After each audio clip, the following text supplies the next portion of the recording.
What's going on, guys? It's J-Ho bringing you a brand new video, and today we got another big blog post from Bungie on Destiny 2. So we got another development update for the future of Destiny 2, all the upcoming content. They gave us a roadmap of stuff to expect within the coming weeks as well as months down the line. So there's a lot of stuff in here, so I want to go through it as quick as possible because I don't want the video to get too long. But there's a lot of details in here, and I want to give you guys my thoughts on all these stuff in this development update post. So let's get straight into it. So first up, we got a breakdown of the accessibility of some of the content post-launch of the game. So first of all, we got the expansions or the paid DLC. And all this content that you pay for will come in the form of new things like new campaign missions, new strikes, new destinations, new rewards, new raid lair, new maps for Crucible, and new gear, new loot, all that kind of stuff as well. And then the free content that's available to everyone, which will come every season, which will be in the form of the events such as Iron Banner, faction rallies, any seasonal type events and rewards coming with that as well. All the big feature updates as well as endgame playlists, those are all free to play as long as you bought the base game of Destiny 2. And then of course we got Eververse along with all the cosmetic items tied to it. So the first thing we got is changes to Eververse. I know a lot of people have been voicing a lot of opinions on Eververse and how it's harming the game, how it's hurting the game and stuff like that. So I think some of these changes are going to be pretty good to Eververse moving forward.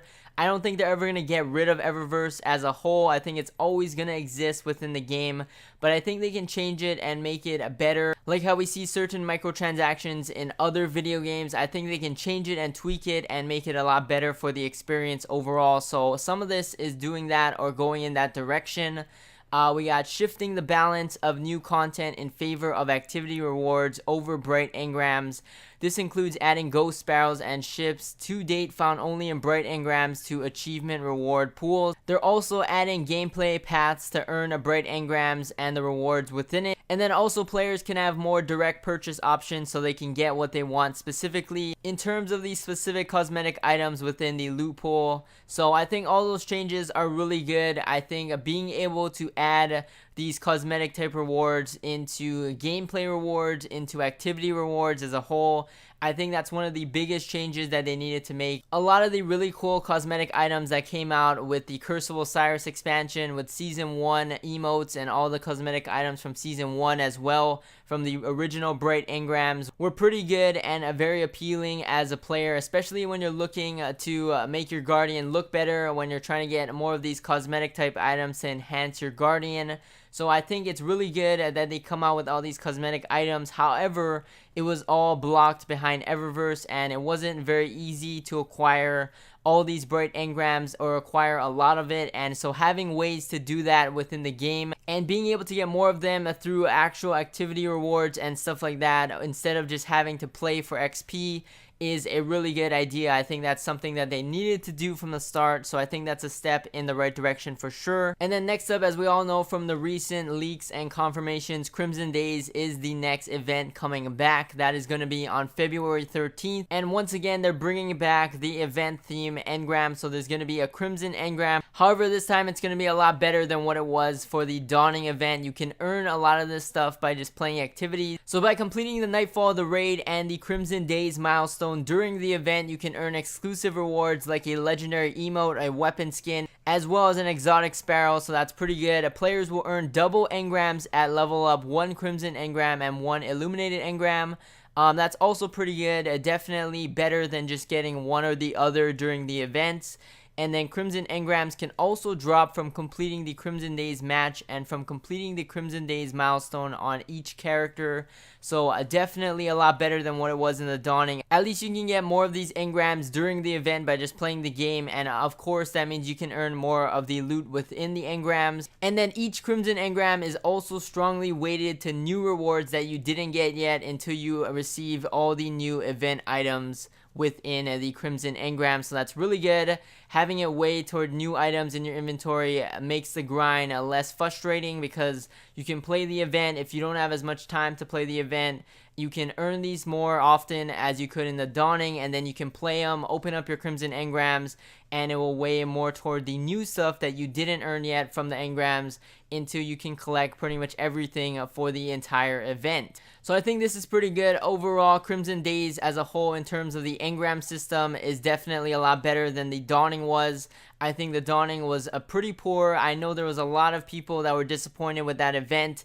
I liked a lot of the cosmetic items that were added within the Dawning event. However, because there was so a little bit ways to earn the Dawning engrams, it made it frustrating, and it pretty much made me not want to play in the event as much during that 3-week period. So at least this sounds a lot better. We'll have to see what else is going to be coming with Crimson Days in terms of the specific game mode and stuff like that. So we'll see and learn more about that when it comes closer to that date. But moving on, we got a future roadmap for what we can expect down the line in terms of future major changes and updates. So for the first one, we got on January 30th. This is a new update. They're going to be adding Masterwork armor to the mix. So besides weapons, we got Masterwork armors as well. So you can customize some extra stats on your armor. And I think that's definitely good. Definitely makes it more fun that you can customize some of your armor pieces as well. And then there's another big improvement for raid rewards. I think this is a really good change as well. They're now going to feature more perks on raid items. So there's going to be more raid specific perks on some of these raid rewards. And then also now you can purchase items from the vendor of the tower for raid tokens and legendary shards from the Leviathan and Eater of Worlds armor and weapon sets. So it's pretty good. Now you can purchase some of the items. I know the drop rates for raid rewards are not very great at the moment, and they're going to improve upon that as well. So being able to purchase stuff with the tokens as well as getting more drops from each major encounter is definitely beneficial. So I think those are all really good changes in terms of raid rewards. Moving on to the February update though, they're going to add strike scoring back to the mix, as well as high score tracking. So strike scoring is coming to the Nightfall, and it's also going to replace the current time limit mechanic, and scoring is going to be similar to what it was in Destiny 1. And then high scores will be exposed in game, and it will come with new unlockable rewards as well. So that's really cool. You can shoot for higher scores, and you can unlock some new stuff as well. So I think that's a really good step. I personally wasn't a fan of the timer mechanic in Destiny 2 Nightfalls, but I'm pretty happy to see strike scoring make a comeback as well. And then we got mods 2.0. They're working on mods for weapon and armor.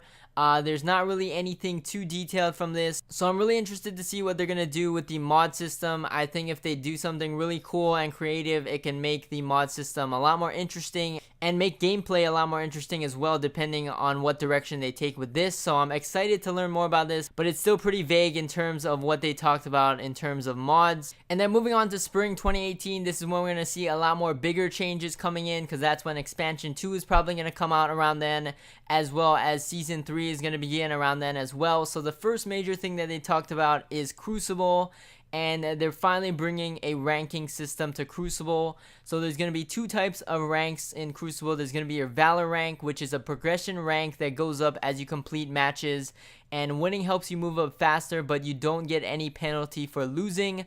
And then there's going to be a Glory rank, which gives you a progression ranking that goes up when you win and down when you lose. Performance is how you move up in this specific ranking. So in terms of a ranking system in Crucible, I think this is something that we've wanted for a very long time, since back in Destiny 1 for me personally. And I think this is a good addition. However, in terms of Crucible right now, I think the state of it is not very good. It's not fun for certain people. For me specifically, I don't find it very fun as what it was in Destiny 1. And the main reason why is because there's no really hero moments in Crucible right now. There's a lot of just team shotting, and I know that team shotting makes teamwork a lot more important, but having those hero moments and having those clutch moments is better for the game. It makes it more fun to watch, more fun to play for a lot of people than just team shotting and grouping up with teammates. So I'll probably go more in depth on Crucible and how they can make changes to it in a separate video, but I think having a ranking system is definitely good. But in terms of the basis of Crucible and how it plays out, I think they need to address some changes with that as well. So we'll see what happens in the future for that. They're also adding private matches. We knew this was coming in 2018 as well, so they're bringing it back to Destiny 2 once again. They're also bringing back 6v6 playlists, so 6v6 is coming back, and it's going to be added in addition to current 4v4 game modes. They're also adding Mayhem back in as a limited time event during Season 3 and going forward. However, I think they should leave access to Mayhem all the time because I think Mayhem is one of the best parts of Crucible in Destiny 2 so far. So I think they should have Mayhem be available to everyone all the time. And then also they're going to make some more changes to the sandbox in terms of weapons, abilities, exotic weapons, armor, stuff like that. They're adding in a new seasonal reputation, so now you can rank up with certain vendors during a season and get unique season rewards from them. That's a really good idea as well, making seasonal type rewards for existing vendors during each season. We also have improved Iron Banner and Faction Rallies, so along with all the changes that we're going to see in Season 2 of these two events, there's going to be more stuff to look forward to. It's pretty vague in that one. And then they're adding more endgame player pursuits. Again, it's a pretty vague bullet point, but hopefully we find out more about that pretty soon as well. They're going to be adding some more vault space and not just vault slots. They're going to do other stuff like probably add collections and stuff as well so that you don't have to keep some of the items in there and you can just dismantle them but still have access to items that you wanted to keep. And then another one that I'm finally happy to see is they're adding modifiers to heroic strikes once again, just like we saw in Destiny 1. So that's something that should have been there since the launch of the game. I think heroic strikes in general should have been there along with modifiers since the launch of the game, but they're finally bringing that in the spring update of 2018. So can't wait to see that. Ever since they added the heroic strike milestone and just playing 3 strikes a week, it's been a little bit tough for me to play heroic strikes just because it's not really fun. The enemies are just harder and that's about it. There's no variety to your gameplay. The modifiers added a lot of variety and it kept it fresh.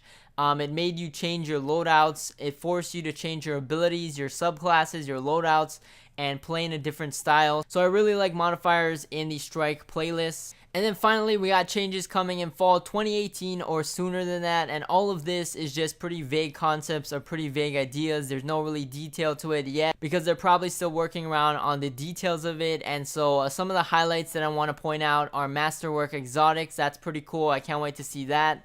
There's going to be weapon slot and archetype improvements as well as better clan rewards. So the one I want to briefly point out is the weapon slot and archetype improvements. That's a pretty broad statement. I don't know exactly what that means, but the first thing that comes to mind for me is possibly changing the overall weapon system. And I think what they should do is possibly change it back to what it was in Destiny 1. I really like the primary, special, and heavy weapon system rather than this kinetic, energy, and power weapon system. I think the current weapon system is the reason why Crucible isn't as fun as what it was in Destiny 1 because the time to kill on your kinetic and energy weapons is too long. So unless you have power ammo for your power weapon or you have your super available, you can't really make any clutch plays when you're in a scenario like a 1v2 or a 1v3. And that's what makes it less fun to play as well as less fun to watch because you can't see anyone make those clutch hero moments as often as you could back in Destiny 1 where you had a lot of one-shot kill weapons like a sniper or a shotgun and stuff like that. So I think Bungie should consider going back to the original weapon system, but we'll see what they do in terms of weapon slot and archetype improvements. That's the first thing that comes to my mind in terms of that bullet point specifically. So anyways, that's about it for this video. Thank you guys for watching. As always, like, comment, subscribe. Stay tuned for more videos. Let me know what you guys think about some of these bullet points and some of the changes coming in the future for Destiny 2. Thank you guys for watching once again, and I'll catch you guys in the next one. Peace!